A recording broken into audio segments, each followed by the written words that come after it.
Hello everyone, ಹೇಗಿದ್ದೀರೆಲ್ಲರೂ? ನೀವೆಲ್ಲರೂ ಚೆನ್ನಾಗಿರುವರೆಂದು ಭಾವಿಸುತ್ತೇನೆ. ಇವತ್ತು ನಾವು ಸಾಕ್ಷಿಯಾಗುತ್ತಿರುವುದು ನಿಸರ್ಗದ ಮತ್ತೊಂದು ಅದ್ಭುತ ರೂಪವನ್ನು. ಹೌದು, ಇದು ಭಾರೀ ಮಳೆಯ ಮಾಯಾಜಾಲ. ಕರ್ನಾಟಕದ ಕೆಲವು ಭಾಗಗಳಲ್ಲಿ ಇತ್ತೀಚೆಗೆ ಭಾರೀ ಮಳೆಯಾಗುತ್ತಿದೆ. ನಾವಿವತ್ತು ಉಡುಪಿಗೆ ಹೋಗಿದ್ದೇವೆ.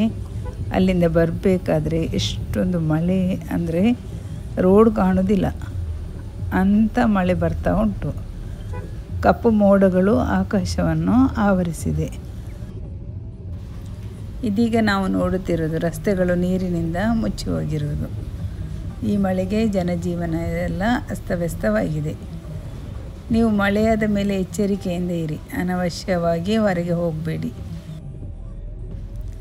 ಮಳೆ ಜಾಸ್ತಿ ಆಯ್ತಂತ ಕಿರಿಕಿರಿ ಆದರೂ ಸಹ ರೈತರಿಗೆ ಇದು ಆಶಾಕಿರಣವೂ ಹೌದು. ಬಿತ್ತನೆ ಭೂಮಿಗೆ ಈಗ ಜೀವದೋಸೆಯಾಗಿದೆ.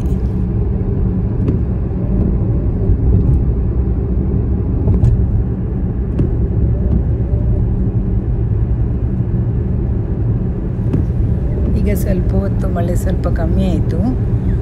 ಈ ಮಳೆ ಕೆಲವರಿಗೆ ಆನಂದ, ಇನ್ನು ಕೆಲವರಿಗೆ ಆತಂಕ. ನಾವು ಮಾಡಬೇಕಾದದ್ದು ನಿಸರ್ಗವನ್ನು ಗೌರವಿಸುವುದು ಮತ್ತು ಜಾಗರೂಕರಾಗಿರುವುದು.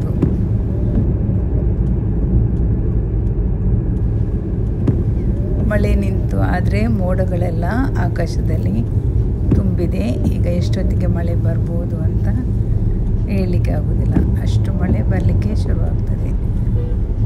ಮಕ್ಕಳಿಗೆಲ್ಲ ಸ್ಕೂಲ್ ಸ್ಟಾರ್ಟ್ ಆಗೋದಂತ ಇತ್ತು, ಅದನ್ನು ಹಿಂದೆ ಮಾಡಿದ್ದಾರೆ. ಸ್ಕೂಲನ್ನು ರಿಓಪನ್ ಮಾಡಲಿಲ್ಲ. ಈಗ ಅಷ್ಟು ಜೋರು ಗಾಳಿ ಮಳೆ ಉಂಟು.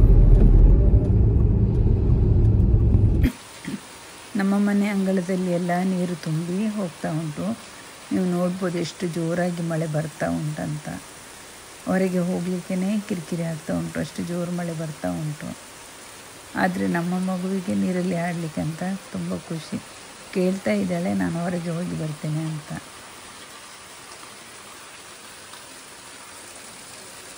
ನಾವು ಎಷ್ಟು ನೀರು ಹಾಕಿದರೂ ಹೂವಿನ ಗಿಡಗಳು ಇಷ್ಟು ಚೆನ್ನಾಗಿ ಅರಳೋದಿಲ್ಲ.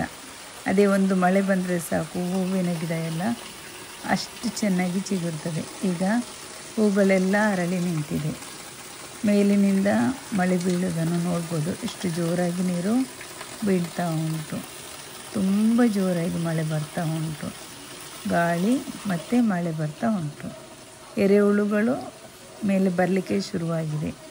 ಮಳೆ ಬಂದ ಕೂಡಲೇ ರೈತನ ಮಿತ್ರ ಎರೆಹುಳು ಬರ್ತಾ ಉಂಟು. ನೋಡಿ, ನಮ್ಮ ಮಗು ರೈನ್ಕೋಟ್ ಹಾಕಿಕೊಂಡು ಬರ್ತಾ ಉಂಟು. ಅದಕ್ಕೆ ಭಾರಿ ಖುಷಿ ಆಗ್ತದೆ ನೀರಲ್ಲಿ ಆಟ ಆಡಲಿಕ್ಕೆ ಅಂತ. ಸುಮ್ಮನೆ ಗೇಟ್ವರೆಗೆ ರೈನ್ಕೋಟ್ ಹಾಕಿಕೊಂಡು ಹೋಗಿ ಬರೋದು ಮಾಡ್ತಿದ್ದಾಳೆ. ಇನ್ನು ಅವಳನ್ನು ಒಳಗೆ ಕರ್ಕೊಂಡು ಹೋಗಬೇಕು, ಮಳೆ ಅಲ್ವಾ, ಅದಕ್ಕೋಸ್ಕರ. ಇಲ್ಲಿಗೆ ನನ್ನ ಈ ವಿಡಿಯೋವನ್ನು ಎಂಡ್ ಮಾಡ್ತಿದ್ದೇನೆ. ನೀವು ಸಹ ಮಳೆಯನ್ನು ಎಂಜಾಯ್ ಮಾಡ್ತಿದ್ರಿ ಅಂದ್ಕೊಳ್ತೇನೆ. ಇನ್ನಷ್ಟು ವಿಡಿಯೋದೊಂದಿಗೆ ಮತ್ತೆ ಸಿಗೋಣ. ಅಲ್ಲಿವರೆಗೆ ಟೇಕ್ ಕೇರ್, ಬಾಯ್ ಬಾಯ್.